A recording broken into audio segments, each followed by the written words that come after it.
Hello friends. Welcome back to Cini World. Today I am going to explain you in thriller film titled The Plague. Spoilers ahead. Watch out and take care. The movie begins in the year in a suburban town in America.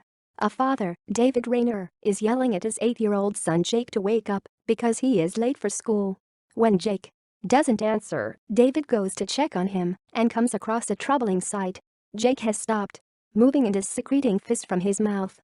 Without wasting time, David rushes him to the hospital and discovers that his son is not the only person who woke up like that. The hallway is full of parents carrying their children and trying to contact a doctor. In fact, according to the news on TV, every single child in the world under the age of 9 has fallen into a catatonic state. Reports from the Asian, Australian, and African countries are flooding in asking for expert advice, but even the smartest scientists have no idea what is going on. Chaos ensues as parents come to the streets to protest, but even they do not know what they are protesting against. Days turn into weeks, months, and years, but the children never go back to normal. Every child born after is born in the same condition, threatening the end of mankind. Several laws are formed to protect the rights of sick children and to stop people from procreating further. This causes economic and social instability around the globe, which further gives rise to many problems. The only movement the children make is when they get intense seizures twice a day at the same time every day. Science has no answers to what the seizures mean, just like how it has no answers to the entire plague. Cut to 10 years later. 8-year-old Jake has now turned into an 18-year-old boy, but with no life inside of him. He is fed and kept in a healthy condition. But David and other parents of the world have given up on getting their children back. In David's town, the school is closed after the last batch graduates and the gym hall is renovated into a hospital for the sick children whose families have no means to take care of them. The head doctor at the gym is a woman named Jean. Then, we are introduced to Jean's ex-husband Tom. He went to jail a few years ago for killing a man in a bar fight. The incident changed his life and took his job and family away. After serving prison time, he has just recently been let out on parole. Since Tom has no place to live, David allows him to stay at his house for a few days, where Tom also gets to meet Jake. David has brought several medical equipment for Jake's comfort. Tom comments they must have cost a lot, but David rationalizes that nothing will amount to his son's happiness. He seems to believe that, although his son cannot express his feelings, he can still tell what is going on around him. In the evening, Tom meets Jean, who isn't happy to see him. They share a brief conversation before she asks him to stay away from her. Tom is still in love with her, but she only sees him as a murderer. The following day, Tom goes to the police station to meet his old mentor and the town's sheriff. There, he sees 2 teenagers who have been arrested for trespassing. 10 years ago, they narrowly crossed the age of 9 and were saved from being like the other kids. While most such children are in bigger cities making a lot of money, these 2 break into houses and talk to unconscious children. No one knows why they do it, but by the looks of it, they seem to be struggling mentally. In the next scene, we see a doctor walking into the gym for a regular checkup. She is met with horror when she sees that they have come back to consciousness and are staring at her. The woman cannot believe her eyes and freezes in shock until one girl attacks her. Back in the house, Tom wakes up because of a noise and sees the state of emergency message on TV. He rushes upstairs to check up on Jake, but finds him missing. Then, he goes to David's room to discover that his face has been squashed to death. Seconds later, Jake appears behind and attacks him. He is about to be killed when his childhood friend and Jean's brother Sam arrives at the house. He hits the kid with the tire iron and throws him off the window. Sam also reveals that the entire city has been swarmed by the awake children whose only aim is to kill the adults. No one knows what they actually want, but people are dying at a frightening rate. Suddenly, they remember that John was working a night shift, which means she is surrounded by sick children. They quickly make their way outside, but are yet again approached by Jake. At first, he tries to attack them but stops and falls unconscious. After that, Tom and Sam drive to the school. The first dead body they find is of a nurse with a deformed face. While trying to climb the stairs, they are attacked by the kids who try to grab their faces for some reason. They are saved by the same 2 teens who Tom saw at the police station earlier. They introduce themselves as Kip and Claire. It turns out that the killers think the couple is one of them, which is how they have survived till now. Tom asks them to quickly get out of the city, while he and Sam continue looking for Jean. When in the hallways, they are almost spotted by a horde of the killers, but they manage to hide inside a room with locked doors. They also find a group of 8 survivors waiting for help. The doctors think the police are on their way to help them, unaware that no one in the town is safe, including the police. Tom is told that Jean went up a vent to get medicines for an injured survivor. He follows her behind, asking Sam to take care of the others. A few minutes later, Sam hears someone trying to break the door. He panics and asks the group to go down the laundry chute. They make a rope out of bed sheets and manage to climb down one after another. Sam goes last, but halfway through, he hears the others screaming in pain. Realizing that they have been attacked, he climbs back up and unties the bed sheets. Just then, he sees a nurse trying to climb up the chute, but because of his mistake, she falls to her doom. Everything goes quiet for a second before Sam sees a guy inside the room. Meanwhile, Tom is crawling through the vent when he comes across another kid.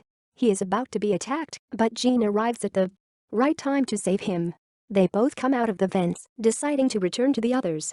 However, upon reaching the room, they see Sam with a bloodied weapon and no survivors. Jean is heartbroken because they were her colleagues. Tom calms her down before the 3 of them make their way outside. In the hallways, they are joined by Kip and Claire. A little further, they meet the sheriff, who is also looking for survivors. All of a sudden, a panicking guard attacks Claire, assuming that she is one of the children. Before he calms down, the actual children drag him away, while the others run to the door. Outside, the sheriff's wife Nora and the deputy are waiting for the survivors. When they are distracted, the children land and attack. Somehow, the others arrive at the right time and manage to free them. Amidst the chaos, Claire is left behind with the children, while the others drive away. Kip is worried for her, but is hopeful that the children won't know she is a human.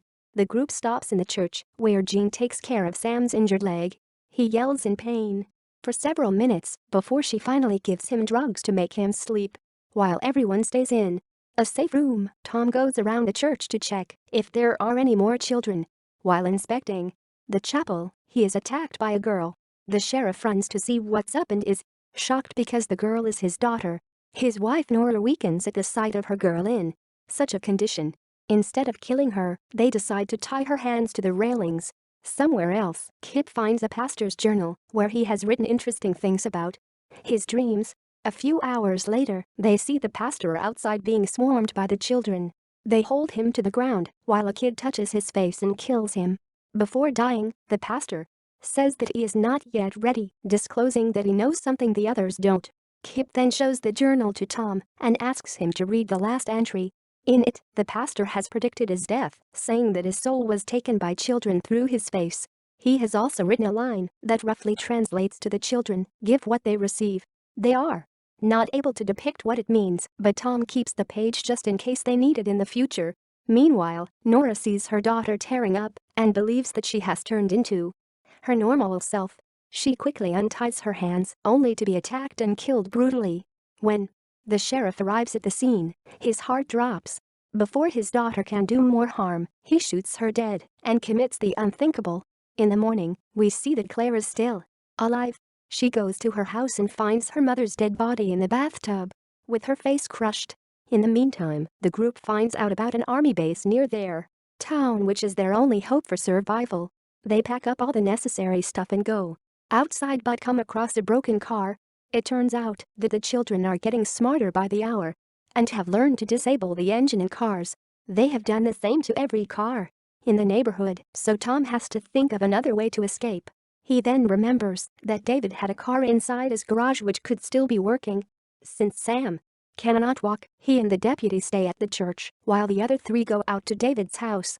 They reach the place safely but come across a girl in the front yard. She even has a gun on her and seems to know how to use it. Suddenly, Claire appears and kills the girl. She also discloses that the children are learning to do new stuff and almost all of them have a gun by now.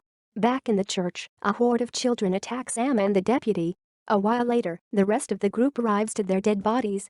Jean kneels down near her brother and breaks into silent sobs. She gets up surprisingly quickly, driven by the will to kill all the children. On their drive to the town's border, everyone notices her stiff demeanor. When they are distracted, two guys start firing at the car. The tires go flat, causing them to come to a halt right in the line of fire. Tom asks everyone to stay down, but Jean doesn't listen. She comes out of the car and ambushes both enemies. She continues fighting even after they are dead while the others watch in concern. Now that they are out of bullets, Jean wants to return to the town's police station and get some from their storage. Tom argues otherwise because there is no need for guns in the army base. Still, Jean remains adamant and makes her way to the police station on her own. Kip and Claire join her shortly after, leaving Tom the odd one out. He walks towards the army base for some time before sitting down to read the pastor's note again. He rationalizes that the children are sucking out people's souls, but the way to stop them isn't clear on the note. Meanwhile, in the police station, they find two children gathering up all the weapons. Since they won't suspect Claire, she decides to go inside to steal the guns. The other two patiently wait in another room until they hear a gunshot. Kip runs to Claire and sees that she has been shot. He kills a man, but is in turn shot as well. The two sit beside each other until they ultimately die. Some time passes when Tom arrives and finds a frantic Jean in the hallways. She has lost all senses and is paranoid that the children have surrounded her. Tom gently brings her back to her senses before they go outside. Since they do not have a vehicle, they are soon surrounded by the children from all sides. Tom makes Jean kneel down and remember the moment she was the happiest in her life. While she does so, he walks to a kid in the crowd and tells him that he is ready. Tom has finally figured out that the kids give you back the emotions you show to them. When you give them fear and anger, they do the same to you. Seconds later, Jean opens her eyes and finds herself alone. In the last scene, we see her reading the pastor's note while enjoying a beautiful day outside her house. Then, she sees the children surrounding her house yet again. This time, she simply goes inside, leaving the door open as a sign of trust. Thanks for watching. Please subscribe for more videos.